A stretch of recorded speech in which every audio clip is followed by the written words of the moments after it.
বুদ্ধ পূর্ণিমার আয়োজনের আরো খবর জানাতে এবার রাঙামাটি থেকে যোগ দিচ্ছেন সহকর্মী হিমেল চাকমা। হিমেল, আপনি যে প্যাগোডায় রয়েছেন সেখানে এই মুহূর্তে কি আনুষ্ঠানিকতা চলছে, বিস্তারিত জানাবেন। রাজবনবিহার প্রাঙ্গণে পঞ্চশীল গ্রহণ শেষ হয়েছে। এরপরে যে সমস্ত অনুষ্ঠান রয়েছে, অঙ্গদান, অস্ত্র পরিষ্কার দান সহ যে নানাবিধ অনুষ্ঠান রয়েছে সেগুলো শুরু হবে। আর কিছুক্ষণ মধ্যে আমি যদি আপনাকে দেখা এই যে বৈশাখী পূর্ণিমার উপলক্ষে যে এখানে হাজারো পুণ্যার্থী তারা কিন্তু রাঙামাটি রাজবন বিহার প্রাঙ্গণে এসেছেন। আমরা দেখেছি সকাল 7টার দিকে র্যালি হয়েছে।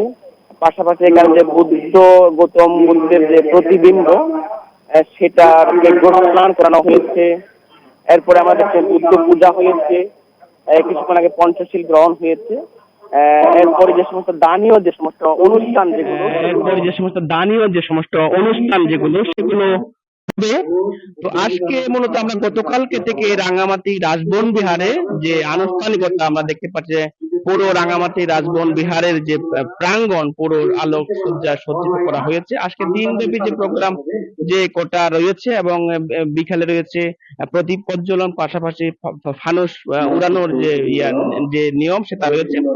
এখানে আমরা বিগত সময় যে আপনি জানেন যে গৌতম বুদ্ধের যে ত্রিস্মৃতি বিজড়িত যে অনুষ্ঠান যে দিন, যে এটা হচ্ছে জন্ম লাভ, বুদ্ধত্ব লাভ এবং মহাপরিনির্বাণ লাভের যে আজকের এই বৈশাখী পূর্ণিমা থেকে হয়েছিল। সুতরাং এটা কিন্তু বৌদ্ধদের জন্য অত্যন্ত একটা গুরুত্বপূর্ণ দিন, যার কারণে এটা পালনের জন্য যারা বৌদ্ধ ধর্মাবলম্বী আসেন তারা বৌদ্ধ বিহারে এসে তারা প্রার্থনা করেন এবং তারা এবং নিজেদের সুখ শান্তি তারা প্রার্থনা করেন।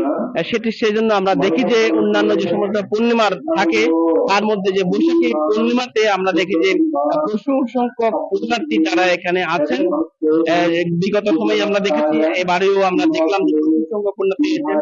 তো সবকিছু মিলে আসলে রাজবন বিহারের যে একটা যে বৈশাখী পূর্ণিমার যে আয়োজন, যে ধর্মীয় যে উৎসব, যে বুদ্ধের স্মৃতি বিজড়িত যে অনুষ্ঠান সেটা পালনের জন্য এখানে পুণ্যার্থীরা আসেছেন। তো সবকিছু মিলে আজকে রাঙামাটিতে রাজবন বিহারে আসলে শান্তিপূর্ণ ভাবে এই অনুষ্ঠানটি উদযাপিত হচ্ছে। এই হচ্ছে আমার কাছে রাঙামাটির রাজবন বিহারের বৈশাখী পূর্ণিমার সর্বশেষ।